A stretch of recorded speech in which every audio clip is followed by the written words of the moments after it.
혹시 나이가 좀 들은 사람들은 기억할 광고 카피가 있는데 순간의 선택이 10년을 좌우합니다. 혹시 기억하는지 모르겠어요. 대부분 80년대, 1980년대 한국에서 회사죠. 그때는 이제 럭키금성이었는데 카세트나 텔레비전 이런 것들을 광고하면서 우리가 잘 만들었으니까 이걸 살면은 10년 동안 잘 씁니다 해서 불후의 그 카피가 됐죠. 그런데 순간의 선택이 영혼을 좌우할 수 있습니까? 우리 본문을 보면은 순간의 선택이 아마 그 영혼을 좌우한 것을 우리는 발견할 수가 있어요. 결론적으로 보자면 둘 다 잘못했습니다. 베드로 사도 나오고 지금 유다도 나옵니다. 둘 다 잘못했지만 그 결과는 너무나 다른 모습들을 보게 되는데 본문을 우리 함께 묵상하는 가운데 우리가 또 어떠한 것들을 결정하고 또 살아갈 수 있을지 한번 생각하고 또 주의 은혜를 누렸으면 좋겠습니다. 마태복음 자체가 예수님이 그리스도라는 사실을 증명하고 또 하나님 나라를 만드신다. 그리고 그것을 예수님의 죽음으로 만드시고 우리가 생명을 얻는다라고 가르쳐 주셨죠. 그래서 이제 죽기 위해서 팔려가고 지난주에 잘못된 불의의 재판을 받음으로 인해서 유죄 판결까지 받았습니다. 그리고 사람들이 이제 조롱을 하고 주먹을 치는 장면까지 지난주였는데 자, 그 장면을 지금 베드로가 쫓아와서 봤습니다. 그리고 우는 장면을 지금 기록하고 있어요. 한 여종의 말로부터 시작을 합니다. 여종이 와가지고 너 갈릴리 사람 예수랑 함께 있었잖아 물어봅니다. 이 여종을 요한복음에서 보면은 문 지키는 여종이라고 말하고 있어요. 그러니까 대제사장 가야바 집이 커요. 가서 보시면 알겠지만 굉장히 큽니다. 그 문이 있는데 바깥에 문이 있고 또 안에 문이 있는데 바깥에 문은 안쪽에 있는 문을 지키던 여자는 같아요. 다른 제자가 안에 들어가 있던 제자가 요한으로 추정합니다. 바깥에 있는 저 사람 데리고 와라 라고 여종을 보내는 거예요. 문 지키는 여종을. 그래서 문 지키는 여종이 지금 안에서 바깥에 나와서 베드로를 보면서 들어오라고 말을 하는 가운데 너도 예수님하고 함께 있지 않았니? 이렇게 얘기하는 거예요. 왜냐하면 예수님이 갈릴리에서 예루살렘으로 오셔가지고 성전에 들어가셔서 가르치기도 했기 때문에 충분히 대제사장의 종이었던 이 여종이 봤을 수가 있죠. 근데 이게 그냥 질문이 아니죠. 사회적인 낙인이죠. 소셜 스티그마라고 표현할 수가 있는데 쉽게 얘기하면 옛날에 너 빨갱이지? 죽창 들고 집 앞에 와가지고 너 빨갱이야? 라고 물어보는 것과 같다는 얘기예요. 수많은 사람들이 지금 몰려가서 예수님을 체포했어요. 불법적으로 재판을 해서 유죄 판결을 그냥 결론을 내놨어요. 그리고 그 앞에서 주먹으로 칩니다. 그런 기세 등등한 사람들이 와가지고 너도 같이 있었지? 라고 물어보면 어떻게 돼요? 굉장히 위협이 되죠. 영국 사는 사람들한테는 이런 것들이 좀 어려울 수는 있긴 한데 2차 세계대전 당시에 유럽에서 너 유대인이지? 라고 묻는 경우가 많았어요. 너 유대인이지? 그럼 나 유대인이야. 그럼 어떻게 돼요? 당연히 개토로 끌려가고 수용소로 끌려가죠. 그래서 영국으로 이민 온 사람들 유대인들이 많이 있잖아요. 근데 우리 그리스도인으로서 살아갈 때 혹시 그러한 질문을 받을 때가 있지 않습니까? 너 그리스도인이지? 물론 이렇게 딱 물어볼 수도 있고 너 적당히 믿어. 그렇게 물어볼 수도 있어요. 대강 살자. 좋은 게 좋은 거 아니야? 네가 뭐라고 그렇게 참된 믿음에 빈정될 수도 있습니다. 장소에 따라서 이것이 위협이 될 수도 있고 장소에 따라서 이것이 야유가 될 수도 있습니다. 혹시 그런 거 들어보셨나요? 진짜 그리스도인들은 듣습니다. 내가 속한 것이 굉장히 호스타일하면 위협을 느끼고요. 내가 속한 것이 안전한 곳이면 빈정을 듣습니다. 베드로는 이러한 질문에서 부인을 합니다. 첫 번째 세 번 부인하는데 첫 번째 이 70절에 보면 알지 못해. 나 예수님 제자 아니야. 그 여종한테 이렇게 대답을 하죠. 근데 첫 번째만 부인하는 게 두 번째는 뭐라고 얘기냐면 맹세하면서 부인합니다. 다른 여종이 물어보는 거예요. 너 함께 있었잖아. 그때 아까 뭐라고 얘기했어요? 나 몰라. 근데 이번에는 맹세하면서 내가 맹세하노니 몰라. 이렇게 얘기하는 거예요. 더 강력하게 적극적으로 부인하죠. 세 번째 부인을 할 때는 저주를 하면서 부인합니다. 73절에 보면은 이제는 여종이 아니에요. 주변의 사람들이 남자들이 여러 명이 몰려와가지고 물어보는 거예요. 베드로한테. 너 맞아? 너 예수님하고 함께 있던 사람이잖아. 예수를 쫓았던 사람이잖아. 그러니까는 그 많은 남자들이 그 한밤중에 새벽에 물어봤을 때 베드로가 어떻게 그걸 듣고 저주하면서 아니야! 라고 얘기를 하잖아요. 왜 저주까지 하죠? 나 몰라. 맹세하면서 저주하면서 생명의 위협을 느낀 거죠. 그래서 요한복음에 보면은 18장 26절에는 어떻게 기록되냐면 대제사장의 종 하나는 베드로에게 귀를 잘린 사람의 친척이라 이르되 내가 그 사람과 함께 동산에 있는 것을 내가 보지 아니하였느냐. 지금 물어보는 사람이 누구였냐면 베드로가 아까 그 겟세마네 동산에 칼을 뽑아가지고 귀를 쳤잖아요. 잘라졌잖아요. 말고의 귀가. 그 사람 친척이에요. 같이 와서 봤던 사람이에요. 내가 너 거기서 봤어! 라고 말하는 거예요. 얼마나 그 말에 정말 원수를 갚으려고 하는 그 뉘앙스가 있겠어요. 빠져나갈 길이 없어요. 왜냐하면 근거를 말투로 얘기하고 있어요. 너 지금 말투가 그래. 너 갈릴리 지방 아라모 사투리를 쓰고 있어. 73절에 보면 너도 진실로 그 도당이라 내 말소리가 너를 표명한다. 이 말이 어느 지역인지 알 수 있어요. 한국 사람은 쌀을 주식으로 먹습니다. 한국 사람들은 쌀을 주식으로 먹습니다. 살 때 제가 흉내를 잘못 냈지만 어느 쪽 사람인 것 같습니까? 두 번째가 말 안 해도 알죠. 한국에서 자란 사람들은 발음이 다른 것들을 통해서 어느 지역인지 알 수 있어요. 구약 성경에도 사사기에 입다라고 하는 사사가 있었는데 그 입다라는 사설을 에브라임 사람들이 대적을 했습니다. 그래서 전쟁이 일어나서 이 입다를 중심으로 해서 이 에브라임 사람을 치고 쫓아가서 죽이는데 요단 강까지 쫓아가서 죽여요. 근데 사람을 잡아서 에브라임 사람인지 아닌지 어떻게 확인합니까? 너 시볼렛 발음해봐. 그러면 에브라임 사람들은 시볼렛 이렇게 발음을 해요.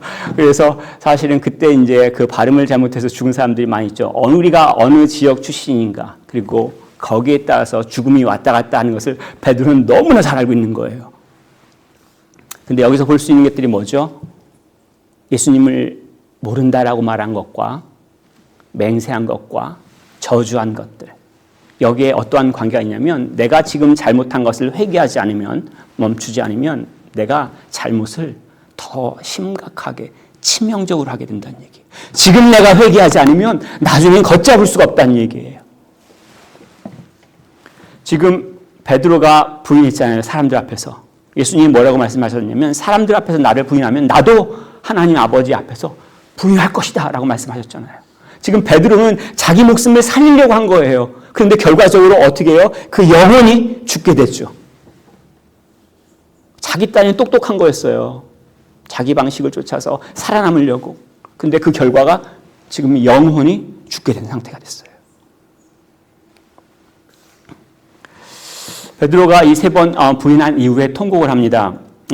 닭이 울 때 베드로가 밖에 나가서 심히 통곡하느니라 75절에 기록되어 있는데 이걸 누가복음에서는 좀 다르게 표현합니다. 이 베드로가 어떻게 세 번 부인할 때 주님을 봤어요. 이렇게 나 몰라 이러다가 저쪽에서 지금 사람들한테 유죄 판정을 받고 주먹으로 맞고 조롱당하는 주님께서 베드로를 봤다라고 표현합니다. 누가복음 22장 61절에 주께서 돌이켜 베드로를 보시니 베드로하고 눈이 마주친 거예요. 나 몰라 막 그런데 거기서 맞고 계신 주님의 눈을 본 순간 못 견딘 거예요. 그리고 바로 바깥으로 튀어나가지고 통곡을 하는 거예요. 미안함이 있을 거 아니에요. 그래도 쫓아다녔는데 주님이라 고백했는데 자책감이 있을 거 아니에요. 후회인지 모르겠어요. 그 마음 걱정하는 그 마음 감정들을 어떻게 감당하겠어요. 자, 근데 이 장면을 또 예언을 성취했다라고 마태가 기록하고 있습니다. 무슨 얘기냐면 예수님께서 이미 예언을 하셨잖아요. 네가 닭 울기 전에 3번 나를 부인할 것이다 라고 예언하신 것이 이루어진 거예요. 예수님께서는 이미 아셨다는 얘기, 하나님의 능력을 갖고 계셨다는 얘기예요. 근데 이 부분에서 우리가 좀 조심할 부분들이 있어요. 예언된 거기 때문에 그러면은 베드로 잘못이 아니다라고 말할 수 있습니까? 하나님께서 결정하신 거기 때문에 뭐 내가 뭘 해도 상관없지. 근데 사실은 자기가 하고 싶은 거 하죠, 사람들은. 좀 어려운 말로 predestination이라고 표현할 수 있습니다. 근데 뭐 여러 가지 이유를 든다 하지만 사실은 기본적으로 남 탓하는 거죠. 아담이 죄를 짓고 하나님으로부터 영원한 저주를 받을 때 뭐라고 탓했어요? 남 탓했잖아요. 아내 탓, 하나님 탓. 행동의 주체가 누구죠? 말을 한 사람은 베드로예요. 행동을 한 사람은 베드로예요. 자기가 말했고 자기가 행동을 했다는 얘기예요. 자기가 선택했다는 얘기예요. 하나님께서는 분명히 우리에게 선택할 수 있는 기회를 주셨습니다. 이것을 이제 뭐 free will이라고 할 수 있는데 어쨌든 간에 그 선택권을 갖고 내가 무엇을 선택하는지 정말 중요해요. 어떤 걸 선택하시겠어요? 이것을 선택하든지 저것을 선택하든지 내가 선택하는 거예요. 근데 하나님께서는 그 선택하는 것을 주신 것을 왜 주셨냐면 우리가 그 아들의 형상을 닮아가도록 선택하기를 원하셨기 때문에 그것을 주셨죠. 베드로가 닭이 울자 통곡을 합니다. 자책감 때문일 수도 있고요. 또 본질적으로 보면 연약하죠. 본성이 연약한 거죠. 우리 인간의 본성이 이전에 베드로가 얼만큼 자신만만했어요. 무슨 소리예요? 나는 예수님 부인하지 않아요. 쟤네들요 다 부인해도 나는 부인하지 않습니다. 이랬던 사람이에요. 그 수많은 무리가 예수님을 체포하려 했을 때 품에 있던 칼을 뽑아가지고 사람의 귀를 자를 수 있는 담대함이 있었어요. 보통 사람들 그러지 못해요. 그 정도 사람들이 무기를 갖고 오면 위협돼요. 갖고 있는 것도 못 꺼내요. 베드로에겐 그만한 담대함이 있었다는 얘기예요.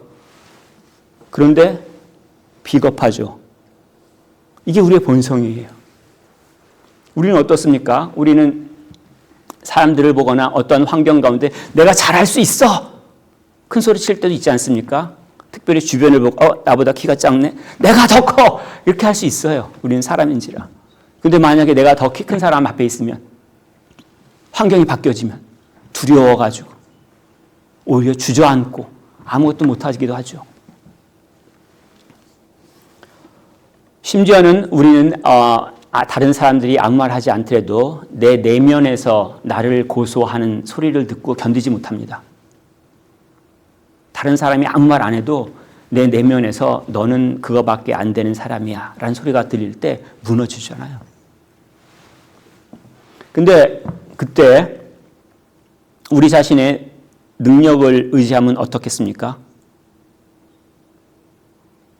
우리 자신의 계획을 의지하면 어떻겠습니까? 어떨 때는 교만할 수 있고요. 어떨 때는 비참하며 통곡할 수가 있어요.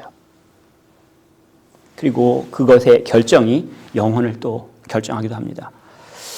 또 다른 사람 유다의 최후를 한번 잠깐 봤으면 좋겠는데 이 유다 같은 경우는 예수님을 배신하고 받은 돈을 돌려줬어요. 유다가 회개를 했나요? 3절에 보면은 이렇게 나와 있습니다. 스스로 뉘우쳐 그때 예수를 판 유다가 그의 정죄됨을 보고 예수님이 유죄 판결 받고 사람들한테 조롱을 받고 주먹으로 사람들이 예수님의 얼굴을 치니까 마음이 미안한 거예요. 죄책감이 드는 거예요. 그래서 영어로는 뭐라고 표현하겠습니까?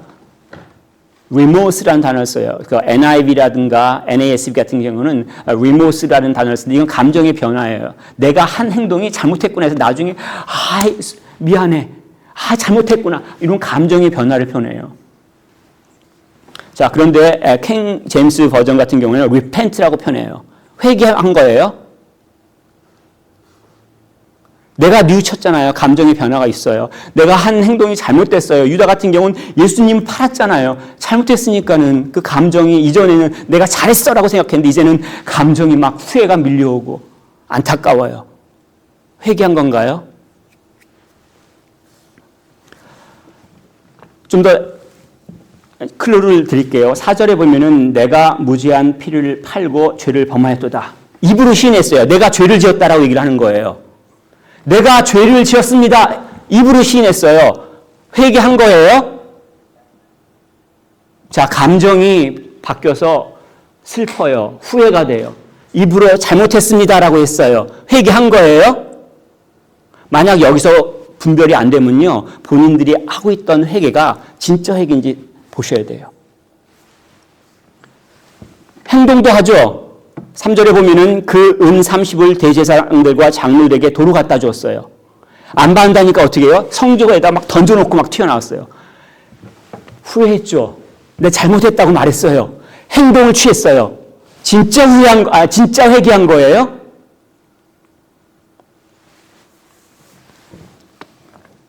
잘못된 회개죠.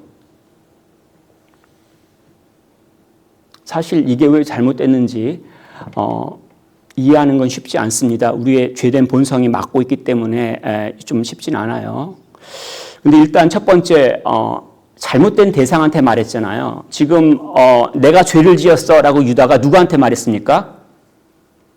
대제사장과 장로들한테 말했어요. 내가 죄를 지었어. 누구한테 얘기했냐면 대제사장과 장로들한테 말한 거예요. 누구한테 죄를 지은 거예요? 피해자한테 미안하다고 얘기되잖아요. 내가 팔았던 예수님한테 가서 예수님 미안합니다라고 말해야 되잖아요. 근데 왜 피해자가 아닌 같은 공범한테 미안하다고 말한 게 정말 미안한 거예요?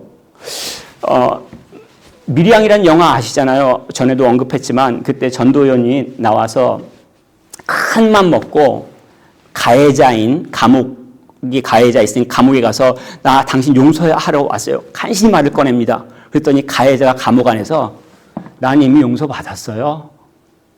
그러니까 그때 전도연이 확 뒤집어지잖아요. 어떻게 뒤집어지? 내가 용서 안 했는데 왜 하나님이 용서해 주면서 나한테 잘못했다고 말도 안 했는데 왜 용서하셨다고 얘기하냐고.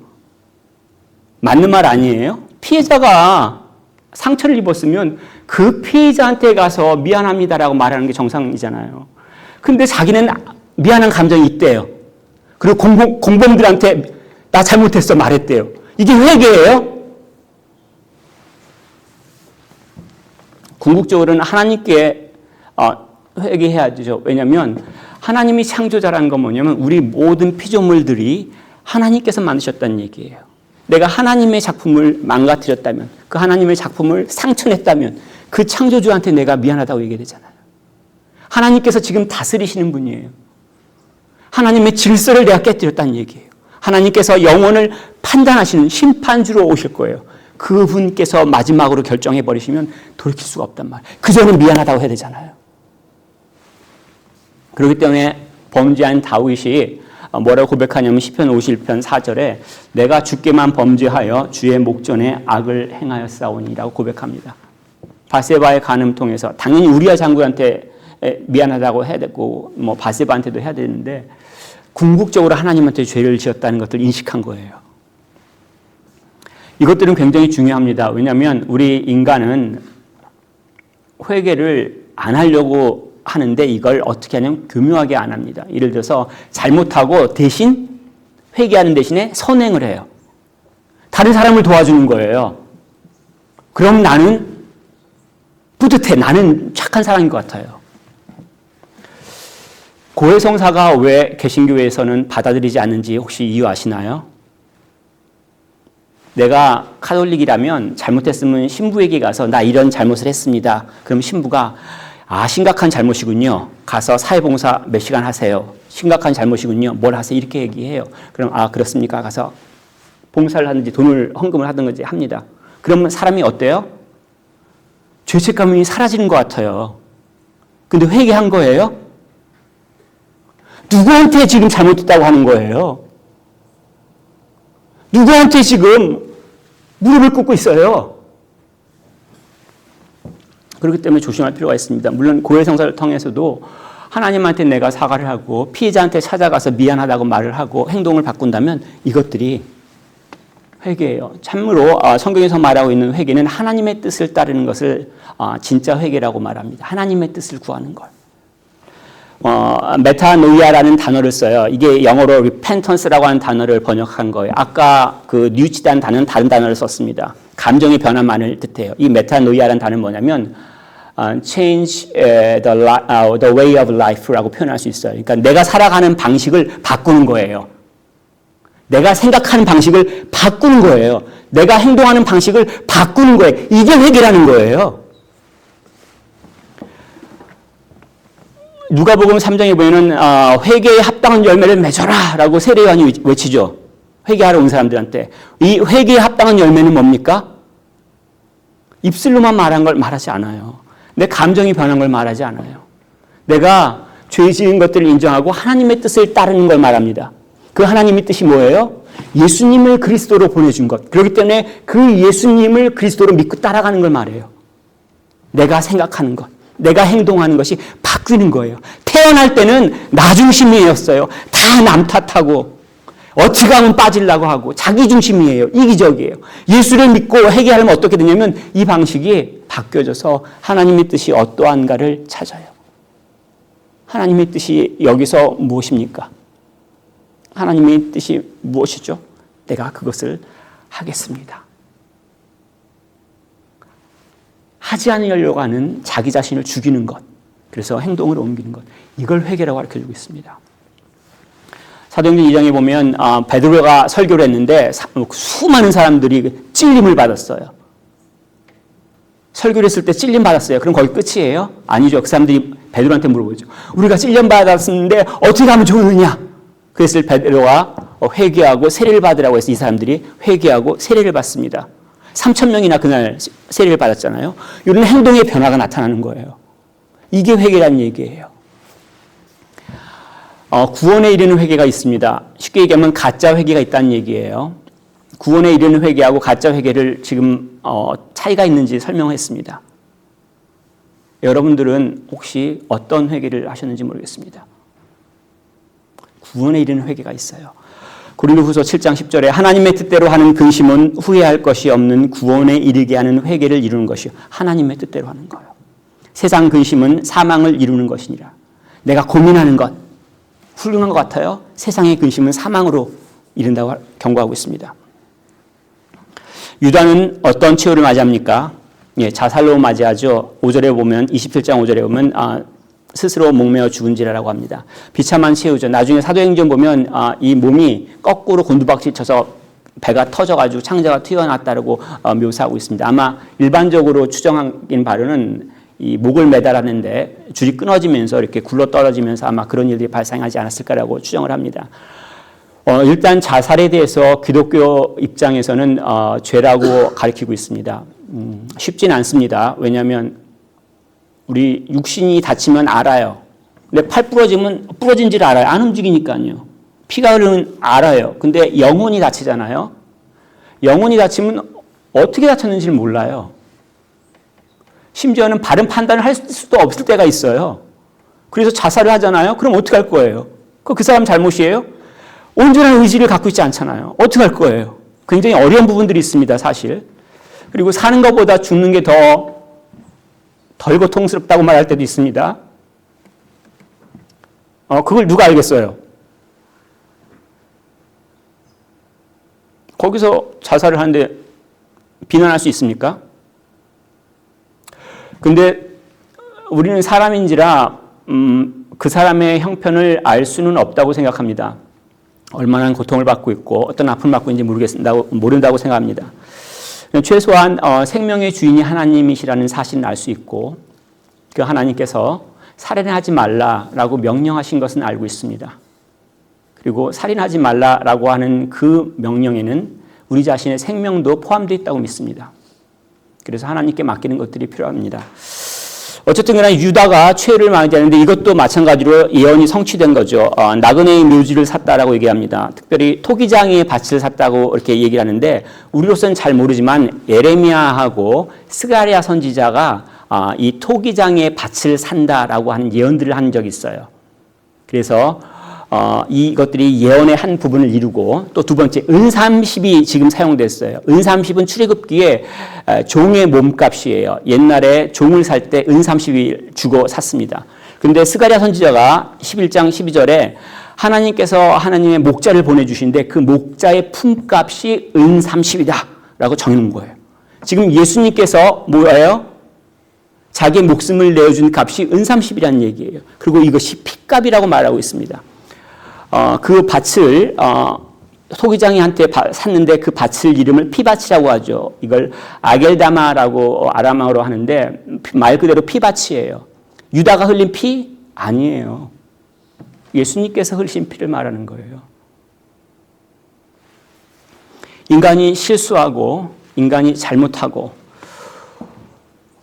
그럼에도 불구하고 하나님께서는 자신이 계획대로 하나님의 구원의 역사를 이루어 가신 것을 지금 마태가 예언이 성취되었다라고 하면서 가르쳐주고 있죠.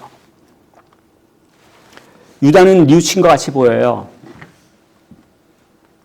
양심이 찔렸을 수도 있고 말도 하고 행동도 했습니다. 그러나 그게 자기 방식이라면, 하나님의 뜻이 아니라면 회개가 아니죠.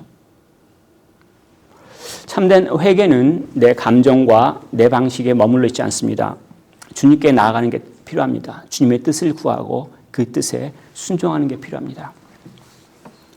지금 본문을 통해서 우리는 베드로의 통곡을 마태가 기록한 것을 알게 되는데, 마태가 베드로에게 수치를 주려고 이것을 기록했다고 생각하시나요? 쟤는 저것밖에 안 되는 사람이야. 그러기 위해서 이 베드로의 부인을 통곡을 기록했다고 생각하시나요? 이 마태복음의 기록 연대를 AD 60년에서 AD 70년 사이로 봅니다. 근데 그 베드로 사도가 그 당시에 예루살렘 교회의 수장이었어요. 대표였다는 얘기예요. 그리고 AD 65년에서 67년 사이에 네로 황제 시절에 베드로가 로마에서 순교를 당합니다. 자, 그런데 그런 사람을 향해서 지금 비난하려고 하는 거 아니잖아요. 왜 이렇게 했겠어요? 우리 인간은 약하다는 얘기예요. 아무리 내가 다른 사람은 다 버릴지언정 나는 주님을 버인하지 않겠습니다라고 말하고 칼을 뽑고 그런다 할지라도 연약한 인간이란 얘기예요. 그리고 그 연약한 인간이 교회의 리더가 되기도 하고 또 순교도 할 수 있고 설교를 했을 때 3,000명이 회개할 수 있는 그런 능력을 보여줄 수 있다는 얘기예요. 하나님께서 역사하시면요. 하나님께서 은혜를 베푸시면. 그렇다면 우리는 그 하나님께 나가야 되잖아요. 하나님께 용서를 구할 때, 하나님의 도움을 청할 때 그때 변화가 일어나고 그때 회복이 일어나고 하나님의 구원의 역사가 일어난다는 얘기예요. 베드로도 잘못했고 지금 유다도 잘못했잖아요. 근데 서로 전혀 다른 결말이 나타났어요. 차이는 어디서 나옵니까? 예수님께서 회복시켜 주시느냐 아니냐 그 차이죠. 예수님은 특별히 26장 우리 32절에 보면은 내가 살아난 후에 너희보다 먼저 갈릴리로 가리라라고 말씀하십니다. 마지막 6월절 예수님께서 고난받고 죽을 것 그리고 부활한 이후에 내가 갈릴리로 갈 것이다라고 말씀하셨어요. 왜 말씀하셨냐면 나중에 거기서 보자 이 얘기예요. 너네 나 보려고 하면 갈릴리 와야 이거예요. 베드로가 어디로 갔습니까? 어디에서 주님을 만났어요? 갈릴리로 갔다는 얘기예요. 갈릴리에서 주님을 만난 거예요. 이 말씀을 베드로가 기억을 했든지 기억하지 않든지 예수님께서 정하신 그 미팅 포인트 가운데 있었을 때 만날 수 있다는 얘기예요. 실수할 때, 죄를 지었을 때, 그리고 그것을 깨달았을 때 사람들은 수치감을 느낍니다. 근데 거기서 무너져 있으면 안 돼요. 주님께 나오는 게 필요합니다. 아무리 반복한 잘못을 할지라도 예수님은 회복시키기를 원하시는 분이에요. 하나님께서 이 땅 가운데 메시아를 보내주실 것이고 그 메시아께서 이 땅 가운데 오셔서 하실 일들이 있다라고 이사야 선지자가 예언을 했습니다. 그 중에 한 구절만 우리 같이 읽어봤으면 좋겠습니다. 같이 읽겠습니다. 무릇 시온에서 슬퍼하는 자에게 화관을 주어 그 죄를 대신하며 기쁨의 기름으로 그 슬픔을 대신하며 찬송의 옷으로 그 근심을 대신하시고 그들이 의의 나무 곧 여호와께서 심으신 그 영광을 나타낼 자라 일컬음을 받게 하려 하심이라. 아멘. 이러한 일이 우리 모두 가운데 또 우리가 사랑하는 사람들 가운데 일어나기를 기도하며 또 축복하겠습니다.